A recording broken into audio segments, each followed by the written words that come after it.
Welcome to the Buy List. This is episode 79. This is not financial advice. This is cardboard.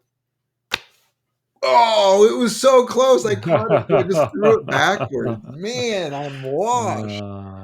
Man, you got to practice that a little bit more. That was pretty sweet, That dude. was so close to glory. All right, that was it. Thanks. Join us next week. Don't forget to like, subscribe, hit the notification button. Woo! So, Nate, how was your week in Flesh and Blood? It was terrible, Ted. All right. I'm going to tell you one of the saddest stories you're ever going to hear in your entire life. So, everyone who's listened knows the concept of wife capital. It's a very important monetary instrument that you have to manage appropriately. Otherwise, it ends up in financial ruin and divorce. So, looking at the week ahead, trying to figure out, I got like a work Christmas party that I have to go to. And then I was like, ooh, pre-release on Friday. I'm going to skip Tuesday Armory so I can go to Friday pre-release, right? We both live in Michigan, which means the entire state was basically 1,800 feet of snow for 4 days, leaving my wife trapped in the house with our children for 4 days. So I'm negotiating my release on Friday. Successfully, might I add. So I'm super pumped. End of the day comes, peace out, going to nerd night. Boom. I jet on over to a local game store. I'm not going to name names. I get there, I walk in, what's up? And they're like, what you doing here? And I was like, pre-release, baby. And they're like, next week, Friday. And I'm just like, excuse me? He's like, yeah, it's next week, Friday. It's like, didn't you see it? I was like, I saw Friday. And I assumed it would be pre-release weekend, not release day. Because that ain't no pre-release. That's literal release. So I got. And I didn't have any fun playing Flesh and Blood this week. That is a tragedy indeed, Nate. Get your tiny violins out, everybody. Yeah, that sucks a little bit. I did get we're recording on Saturday, so I got to go on to a pre-release. No Armory this week. Went and watched the Red Wings game. That was a lot of fun. Shout out Marty for the tickets. You the man. So that was cool. But on Friday, I got to go to my first pre-release, and then today I went to one as well. Man, marked is an interesting mechanic. That is like it like reads like the simplest thing in the world until you start playing, and then you're like, oh man, wait, I can't mark now. I have to like you have to be like very careful because your opponent's just like, yeah, I'll let this one damage hit me and unmark me, and you're like, oh, like I wish. It's like, wait, I needed that. I needed you to be marked still. Yep. The heroes are a lot of fun. I played Syndra today and Arachne yesterday. I underestimated how much marked and fealty I needed in my Syndra deck today. That is very important. Like there was a lot of the I was just like, no, I'm just putting in like 0 for 3 go agains and I'm just gonna play big numbers. But then like I would draw a hand and I'd be like, man, I really need this to be draconic. Like I really need this one card. It's like, man, I wish I had one fealty token here, man. And so I hit some stumbling blocks. But so far so good. Opened a the flexors. So it kind of breaks my bad run of like opening nothing at pre-releases. I would say that's a win because those boots are awesome. Yes, I know. I had to work today, so I could not go to the pre-release. I have one tomorrow, and I want to be clear: no shots fired. I should just be better at reading about when the release was. I shouldn't have literally driven across town to go to it, but I was super bummed when I showed up. I was like, no, I've been looking forward to this like literally all week, and it's yeah, next that would have week. been rough. Yeah, unlucky, really. Yeah. Oh yeah. So it's been good at the Hunted. I'm excited to draft it. Yes. It like on the surface, like it worries me a little bit that it's like uprising but I know they fixed. I know they didn't just like because like Uprising had the two draconic heroes and then one off by itself, kind of like Assassin is, Yeah.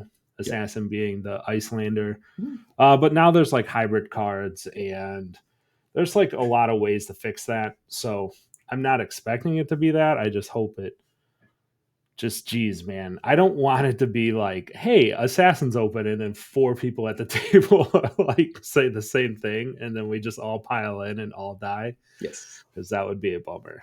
Yeah. Um, I think it was actually Brody's draft. You really got to see him like I think I'm so happy that they're recording and like showing the drafts again. yeah. Because it's really cool to see. But Brody navigated the draft in Prague just absolutely beautifully.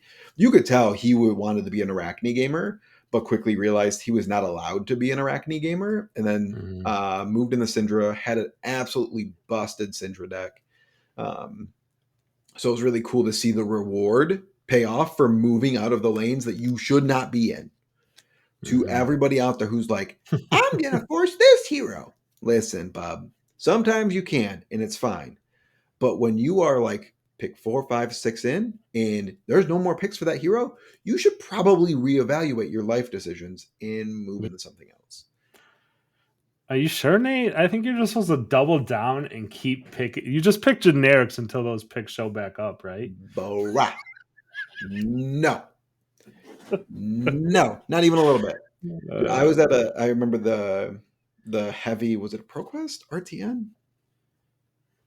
It was a ProQuest because it was one of the leaderboard ones. And the table, I wanted to be Kasai because I was in the lead, and I think Kasai was the best hero on draft. So I was like, yeah. and I'd already won one on Kasai, so I was like, can I put extra points on Kasai and then get two command and conquerors? Dude, I would have been so rich. The guy next to me though was so clearly drafting warrior, and I was just like, I don't get to play this hero, do I? That's really unfortunate. So I pivot, he pivots, and the person next to him was also Kasai. So it was 4 Guardian, Oh my 3 Brute, god. and 1 Kasai gamer. Oh my god. But it's okay, I got there. Don't worry, Nice. fam. We got there. Nice. Yeah.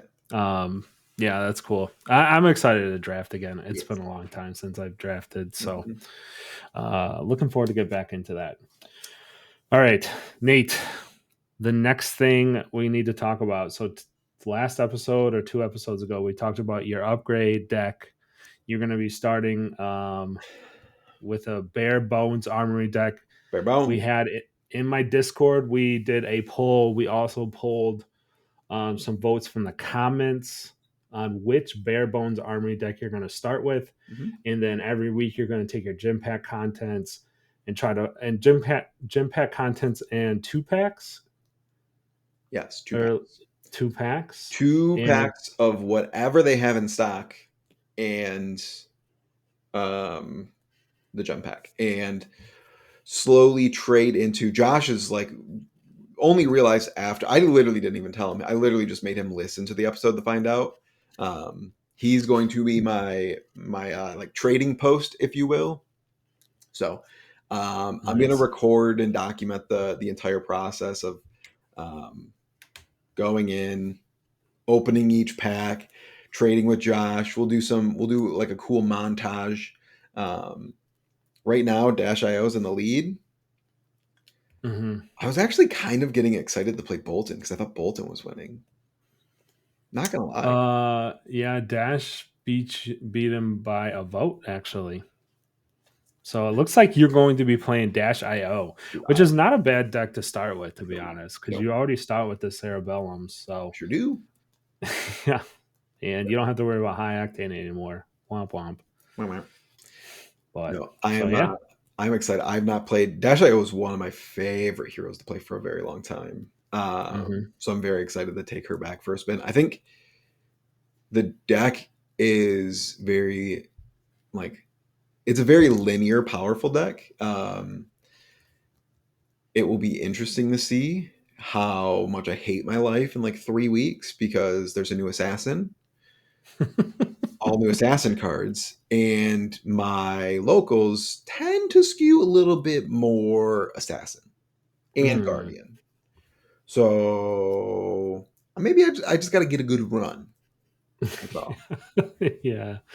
But yeah, it'll be super fun to see how you get to upgrade there. Mhm. I would suggest, and getting into our next topic, I would suggest you try to get hunted packs because the hunted hype is real. Since our last episode, we've seen the whole set now. We've done our tier list. Thanks for watching that, everybody. It's a success. Those are always fun. Um, but we know everything that's in it, and man, this set is cooking, dude. And it's not even like there's just like incredibly solid pieces of cardboard in this set. It's just like, dude, there's some crazy stuff. It's all of the cards are just like very good, but also not super restrictive on Mm-hmm. like I listened to the Runaways podcast Mm-hmm. today on my drive home. Shout out to our friends over there. Um, but even like Cody was talking about like perforate, like he said it isn't a very good card right now, but like has the potential to be an incredible card down the line, and I agree. Um, Mm-hmm. and just like they all had different cards, like 3 or 4 different cards that they were excited about, and they're Yeah. all incredibly strong cards. Like there's Yeah. normally not that many cards in a set where we can talk kind of like at length, because usually like on face value half of them suck. um but this card, like this deck, yeah, this set has cards that will go in decks immediately, cards that will be fringe playable, and like you saw this in the tier list, and then like very little chaff. Yeah. um Yeah. Like I'm not even talking about like getting into like the class cards. Like everyone needs a pair of those boots. Like we did Majestics, and we'll maybe do next week's episode once we get a little bit better idea on pull rates and things. yep. We can talk about the legendaries because the legendary pull rate does move around set to set. Yes. But like the flexor boots, it's the generic and they're like the best boots in the game. All of a sudden, they're just like, yeah, you need a pair of these. Like everyone needs to buy this, Mhm. which is like insane. In Storm, obviously, we talked about it. It's like very good. And then they reprinted Command and Conquer, which we'll get to. Um, but yeah, it's just like the very top of this set, super good. And then like even like you said, all the cards for the heroes in there are like pretty solid too. There's like Yes. yeah, there's very very few. I mean, the expansion slot is where we found a lot of the muck. like we like a lot of those like yeah, there's some in there. Again, we said on the on the tier list, kind of future looking maybe. They don't really make a ton of sense right now. I don't Future looking's a little sus on those, but yeah. I hear you, Ted. I hear you, and I see you. Yeah. But so because of that, Nate, if you haven't noticed, there's been some things that have been happening with the hunted that's a little interesting. So Memphis is this upcoming weekend. Hmm. Friday is the constructed calling. Hunted is legal. MinMax came out last week Yep. and said our buy a case or pre-order a case, get Store cred. store cred on singles. Deal is done. Um, I think they even said in their post, demand has exceeded what we expected, and now their pre-orders. And I don't know at time of tape if they're sold out, but their pre-order cases went to 440 a case, which is MSRP. And then another thing that we noticed, Nate, because you like to keep an eye on this, is Star City Games also no single pre-orders from Star City either. Mhm. Yes, that is normally where I get my juice from. Um, I one of our mutual friends likes to say like us savvy people, we usually give Star City games like an education in where the singles belong. So like last set, I was able to get 14 Felling of the Crowns for at $4 a pop. When those dropped. So like those are the that's the real juice. But I don't like how am I going to support my family now that Star City isn't Yeah, doing dude, you're singles? gonna go hungry I now. know that they're paying for their tuition to the school of Nathan, and I don't have anyone to charge this year. Um, Yeah, Min Max came out with their singles, and they were high. Um, yeah, high on some, but I think fair on others. I got yeah, multiple messages about Shelter of the Storm, and like they're like, "Whew, man, $80. That's wild. Are you doing singles again? Because I'm kind of interested. Where are you thinking that?" And I was like, "80s where I would sell at." Like, yeah, yeah, I don't know if you guys have heard of this card. It's called Command and Kunkure. Um, yeah. this card is going to be like that. It's going to take a very, very similar direction. Yeah. Yeah, we talked, my locals said the same thing, right? There was some hubbub about that. They're like, man, this car, no way. I'm like, guys, I'm telling you, man. It's I think I've just been using what you said last week, right? You're like, man, sink below is a common and it's in WTR, which there's like 1 billion boxes opened and it still sells for like $3 to $4. And this card's like, uh, flat better most of the time. Like unless your deck actually needs to filter their hand, this card's like pretty good. And we're going into a meta where blocking 1 damage is probably going to be pretty good. so, so yeah, I agree with you on that. But the Star City, singles not coming out. I mean, I think if they had like, I guess with Min Max kind of saying, hey, this has exceeded expectations. It does seem like And um, they felt like they some didn't have enough stores. product for Memphis, even Yeah, like that. yeah, The demand is through the roof for these cards, and hmm the supply seems limited. yeah. I It, mean, I think yeah. So I think the hype's real, man. Like, yeah, another thing that I noticed. I don't know if you noticed as well. To kind of like back up our claim of like the demand seems higher than typical for this set is Game Nerds is also sold out of pre-order yeah, boxes, which is another big store out of Texas. They normally sling a lot of product on release. yes. Um, Their so entire business model is just like I used to buy from them when I played Dragon Ball Super because they would sell cases upon cases, but they would do it incredibly cheap. Like their entire business model is we will sell as cheap as possible, make small margin, but make it up in complete volume. And the fact that they yeah, are sold out is very, very telling of the supply that is available in the market. yep. Yeah, so I think the hype is at like all times with this set. Especially, I would say that the factor of the calling being on release Yes. in Memphis, somewhat centrally located, is I mean, actually, if you're on the west side, you're still making it to Memphis. Okay.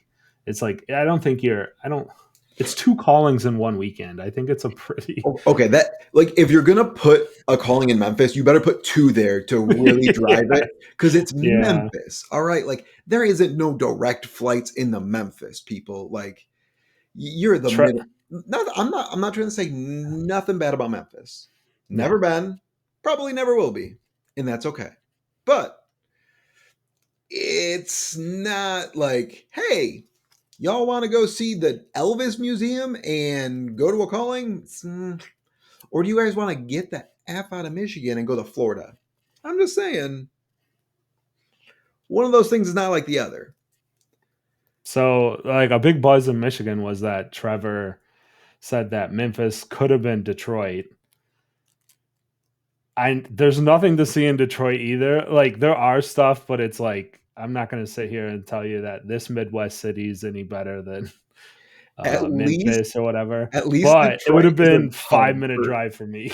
yes, But you would have had much more direct flights to Detroit, yes. There's Trevor. probably like Just zero direct FYI. flights to Memphis. Yeah, it's pain. Yes. Um, but yeah, I mean, I think it's probably a factor, right? Yeah. Two callings on release. That's kind of a new thing. And then I think it's just hype overall. Like we just mentioned, once everyone saw the cards in the boxes, there's tons of like treatments, provoke EAs, EA shelters. This set's going to be a lot of fun to open, and I'm super excited for it. There's Um, a ton of things to yeah. hit. Speaking of maybe the thing to hit, Nate, and Wait, we kind of teased it in our tier list. before we go into that, we would not be doing our duties, and the whole mission of the buy list is, while everything is super hype, do not FOMO into this stuff. Oh yeah, wait, Shelter, probably $80. Dual threat, probably not $50. Like yeah, the this initial wave, it's pretty clear. Like Rudy said that like he got his second wave. Like they're hmm releasing this in waves. So I don't know if it's a distribution issue, what happened, why the first wave is a yeah, little bit smaller than previously, but I think all of this is kind of like leading people to potentially FOMO into cards. Don't. Shelter the yeah, Storm is an amazing card. Don't get me wrong, but it's still just a 0 for 4 D react. yeah, Trinket Fate still exists. You don't have to spend $80 on it. It's fine. yeah, And like some of these cards, like unless you need them that release weekend, give it a couple weeks. The prices will settle out, and yeah. until we get a lot more data on like where pull rates are, how much is in the market, until we see some stuff start to flow through the system, everybody can doom and gloom about, oh, this is going to be so expensive. But like, let's release weekend for a double calling, vendors are going to max juice. That's like Oh it yeah, happens every time because they're the only people there. It's like basically the only way to get product. It's just what happens. So the prices yep, will be elevated this weekend. So don't be shocked that min max games are high. Like the vendors on site will be high, and it'll start to trickle down. It's just part of the system. So just don't FOMO into things. Um, yeah. Don't go crazy. yeah, but something to FOMO into, Ted, the Command and Conquer. Yeah. So if you've been living under a rock, Command and Conquer's been reprinted at legendary rarity with new art. So that means it has a non-foil printing and a rainbow foil EA printing. We teased it on the tier list in the beginning, then got tired and forgot, and then also that tier list video was an hour and 40 minutes long. I So needed to go to bed. but we're going to talk about it now and our thoughts on it. Um, I'll go first, Nate. And so, okay, first of all, the non foil legendary reprinting, the rarity is good. I think upping the rarity into the legendary slot is smart. Um, it basically means that it doesn't kill the old Command and Conquer to like the floor. If you brought it out as Majestic again, it would just flood. Um, and then it would just, then no one's Command and Conquers are valuable anymore. Like, Yeah, you spent $80 on, or you spent $100 on Command and Conquers 2 weeks ago, and then you're like, dude, now this card's like $30, if that. yeah, So that's good. I really do like the legendary upping. I think it's a smart way to control the amount in the market. Now, yeah, the one issue, the issue I have, I have no problem with that. I think it needed a reprint too. We might have even talked about it on here in the last couple of weeks. If there was a card that needed a reprint ASAP, it was Command and Conquer. I think that one's just been kind of like never moves off of $100. I did a market minute on it. It's just like always 80 to 100. New players need a way to get this card. I think it's less about the price actually, and it's more just about how many are in the pool of available cards. Arcane Rising is long gone. Like that stuff's real hard to get nowadays. yep. So it's like there's not a lot of new Command and Conquers coming into the market. So yeah, that's all good. Now, This follows the reprint policy to a T. So nothing is like sus here. This is totally like something that can happen. I don't have any problem with it. But the rainbow foil EA makes me feel a little bad. Yeah, I don't have any rainbow foil Command and Conquers, but I do understand the sentiment. I mean, previously most reprints were done in a kind of duller form, right? Like Mm-hmm. when they reprinted Crown of Providence and Tunic, it went from rainbow foil to non-foil. So like each time they've reprinted cards in the past, they've been in less desirable forms to I mean, I'm pretty sure James White has talked about this multiple times about like making sure that when you buy cards, like they hold their value, and that is something that is important to LSS, and like every entrenched player should appreciate that. Like you think Mm-hmm. about a game like Pokemon or like Yu-Gi-Oh or any of the like I played Dragon Ball Super, and like they would literally just like straight from orbit nuke a card from $80 to like literally a quarter, and your deck would go from a $500 deck to $100 deck, which Oh, it's like there's two sides of this coin, right? Because all the people who are like, yay, I can buy the deck now, they still aren't. Um, but the people who had bought the yeah. deck were like, wish I hadn't bought that 2 weeks ago. Like, Yeah. um, it's even if it was just new art and non-foil, I think I would have no problems with the reprint. I think my biggest qualm is like the EA extended art Command and Conquer. It almost kind of rivals the even the cold foil Command and Conquer. To be completely honest, like that, the art is great. It is rainbow foil, so if you have a completely rainbow foil deck and you're like Max Bling, if you're like Max Bling McGee over here, um, if your whole deck is rainbow foil, it's a lot easier to put rainbow foil cards in if you're worried about like things like curling instead of Mm-hmm. the cold foil Command and Conquer. Especially because Command and Conquer, like if it's like, oh, I can pick that out of your deck, that's very bad. That's not something you Yeah. Yeah. That's want not. to be able Yeah. to get spotted in your deck. Um, so it's I, I do want to like wait and see how all of this plays out and see where Yeah. everything ends up. But already, like the demand for the EA Command and Conquer is like $300 plus. I have no idea what the Rainbow Foil Arc Command and Conquer went from, but it was like 250 Yeah. before that. 250 and like didn't sell very often. Yeah, And like, um, yeah, I have 3 rainbow foil command and conquers. They're in my Florian deck right now.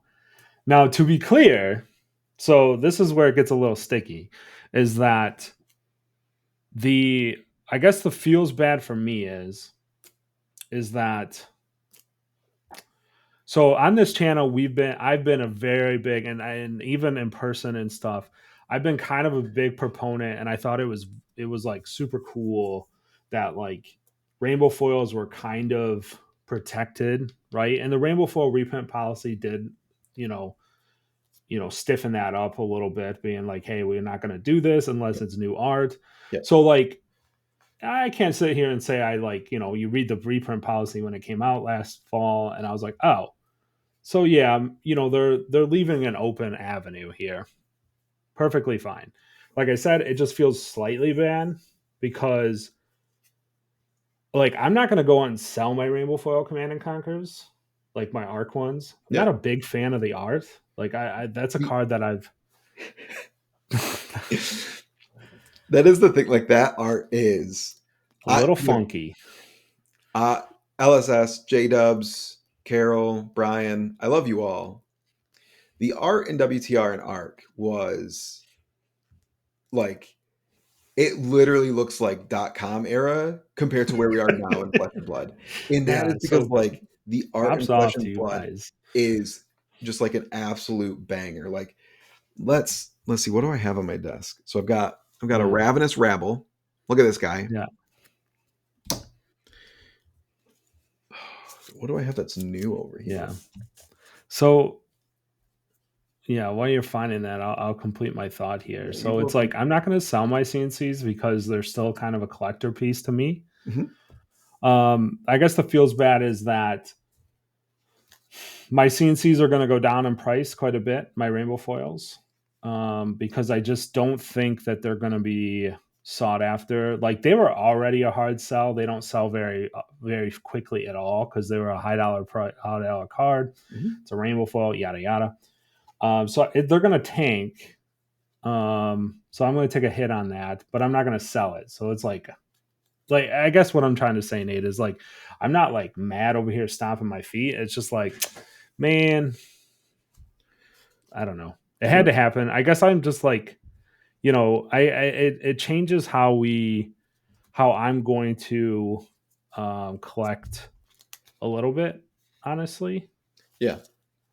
Um, just It because makes like if we're willing to go to like EA rainbow foils on like reprints of like big time majestics, I you know, it like it gave me a little pause because I'm trying to rainbow foil my Acilio deck, like completely bling out my Acilio deck, and I finally completed my rainbow foil E-Strike playset, and now I'm mm, sitting there looking at it like E-Strike's going to get a reprint at some point.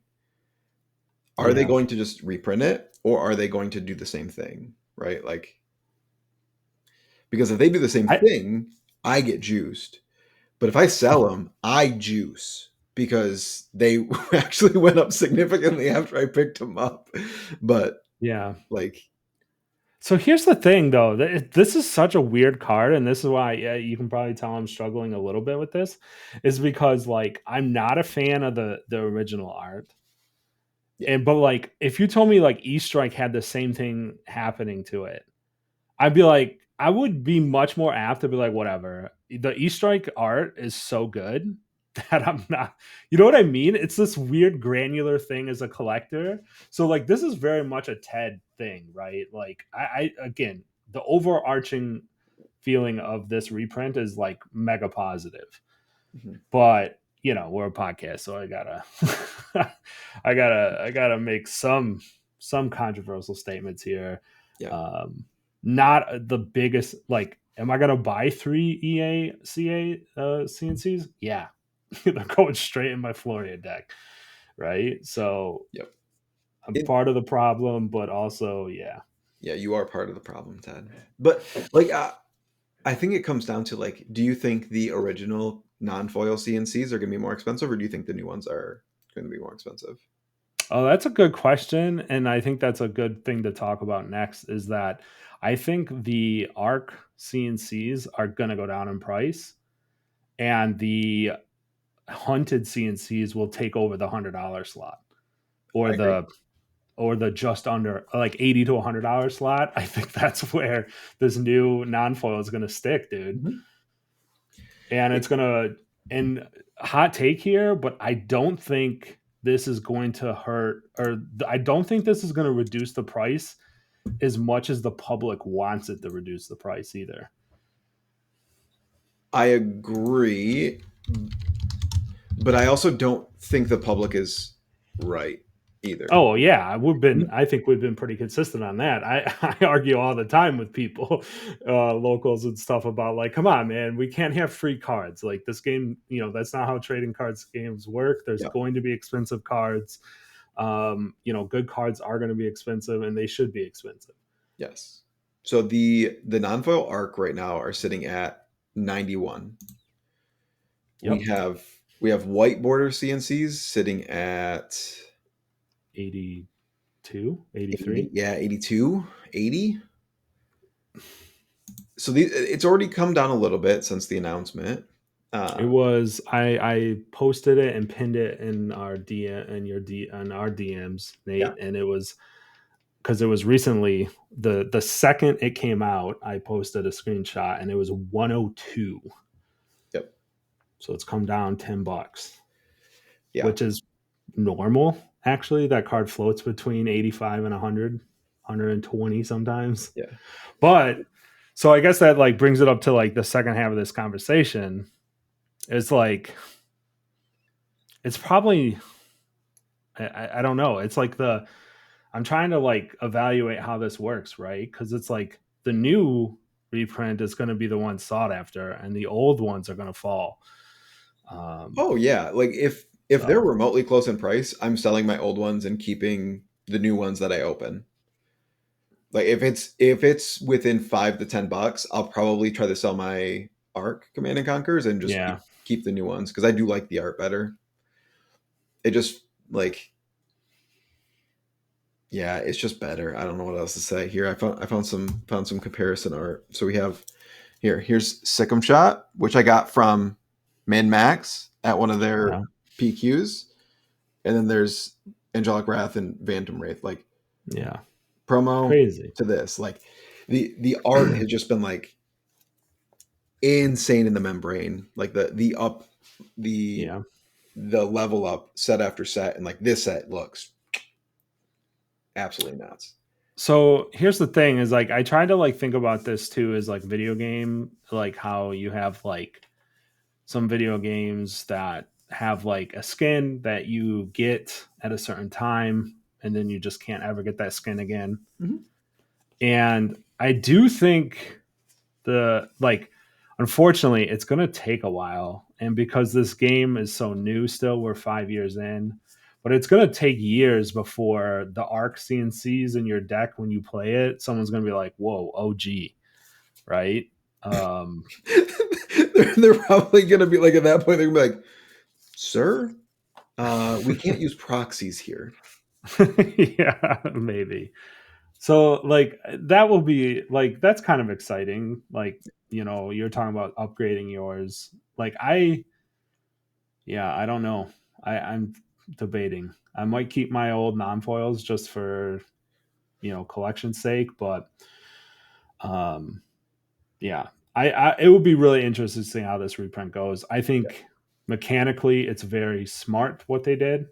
Yes, agreed. I, Um I do it think that hurts collectors a little bit, but I'm not going to sit here and like go onto Twitter and start firebombing over it. Like this isn't like the collapse of collectability in Flesh and Blood. Let's not overreact there. And I don't think that's even been the case. I did a poll in my Discord, Nate, and generally speaking, everyone's happy or very happy at like one unhappy vote, and then like neutral, and then mostly happy or very happy. So I think in general people are haven't seen really much. So I think it's good. I think it's a smart play. I agree. I think for like all the people who wanted this to be printed as like a common, um, like even meeting in the middle and like as like a majestic rarity, we don't have like for it to be printed as a majestic in like normal drop rate majestic, we would literally have to have like a doubling in the player base because Yeah. most of the player base already has a playset of CNCs. Yeah. So it's not like we need another like we don't have that many new players where we need that many more CNCs. We just Hmm. need to dilute the current we just need to add more supply into the pool, but not like double it. We just need to add like a little poco amount of supply. So I really like this tactic. I think that the gem packs is another way that they can go in the future to like if this does not do enough, I could see them. Oh gosh, if they reprint CNC again, what art do they use? Dude, I don't even. That's a Oh real my question god. though, dude. Yeah. Yeah, Like, it is a real question. I don't know what you would do.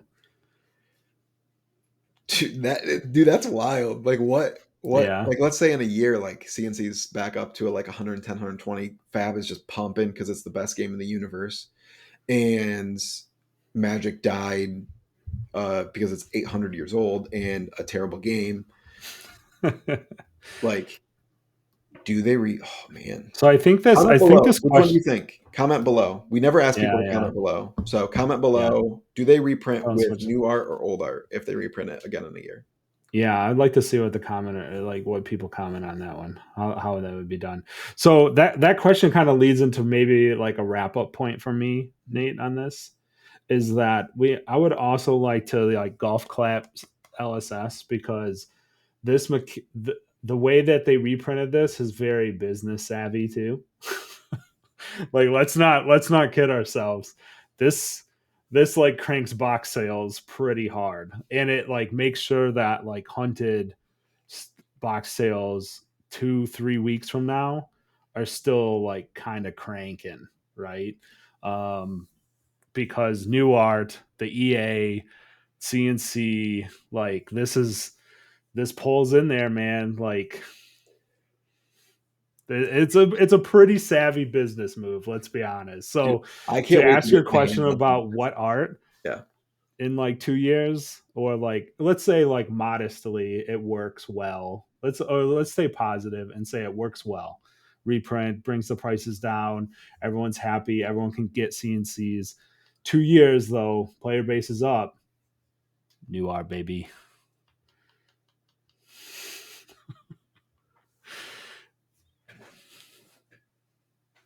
I don't know if I can get behind that. I know it's a little.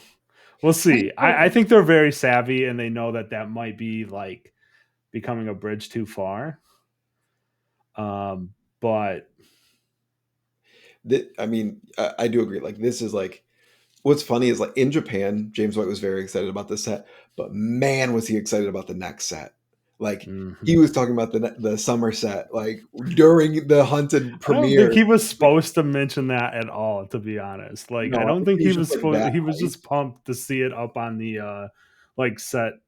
Is it 14 or 15? I think as soon as he saw the roadmap, he couldn't help himself from No, talking about it, no. which is great. I'm pumped for the next set. So like looking at the set in terms of just like overall value and like what it brings, like this set has so much to dig for, so many little goodies. Like we have the best generic legs that have ever been printed. We have a Command and Conquer reprint that is absolutely insane. We already know the Chase generic Majestic that every deck wants. All of the legendary equipment is great. There's a ton of just Mm. class cards that every class wants. Which, okay, no one's listening. Brian is asleep. Guys, I have a confession. We missed on the tier list. Take Up the Mantle is a broken card, and it probably should be in banger tier. Yeah. I messed up. I literally had played 0 games with the Hunted. I played like 3 games with Matt Take Up the Mantle, and I was like, this card's stupid. Why did they print this? And I immediately regretted my decision. Hunter's Cleave also probably should be slaps. That card is going into like every assassin's deck. It's dude, like it's but they go together, which I was right Yeah. about. I was right about Yeah. one thing. I got a brain. Yeah. Um But no, I mean, I think if like James White is like talking about the next set while trying to reveal this set, in this set is this that's hype. bad. That's not a good thing. I mean, it's a great thing, but it's like that's not how you do. That wasn't on the script, James. That, Like I think yes. yeah, I don't think you're supposed to hype the next set. In this um, set is this hype. That's the crazy yeah, like so that's the thing is like that's what you're setting up. I think is like we're talking about probably two bangers in a row here, two and bangers in a row. well, no, Bro, I think we've gotten 3 bangers. Now this and going yeah, into like Omega banger. yeah. Yeah, it's going to be exciting, man. I am super pumped to see how the hunted plays Yeah. out. Um, yeah, like people are just pumped. I can't wait to open it. I got the drafts, box breaks lined up. Um, yeah, dude, it's just going to be really good. And I just think that like Rosetta had a little bit of it where it was just like this stuff's like super playable and this is like super chase. Yep. But I feel like the hunt is taking it to the next level, dude. Like, and I can just point to those. I keep talking about them, but those boots, man, they're just like here's a generic. You're Yep. like the last time we had this was balance when you could draw cards, and we're all like, holy smokes, look at this helmet, this is amazing. I think I agree with the Runaways guys that this is not on balance's level. This is better. This is better than Yeah. balance. This is better than This is crown. I mean like this is like when they initially printed Crown, right? Like Yeah, yeah. I guess it would be on that level. Crown was busted.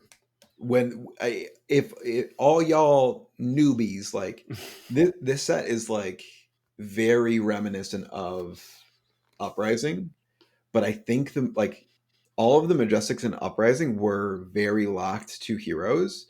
Yeah. All of these Majestics are very unlocked to heroes. Like Mm-hmm. there's a couple that are hero locked, but man, a lot of them have a ton of application today in multiple heroes.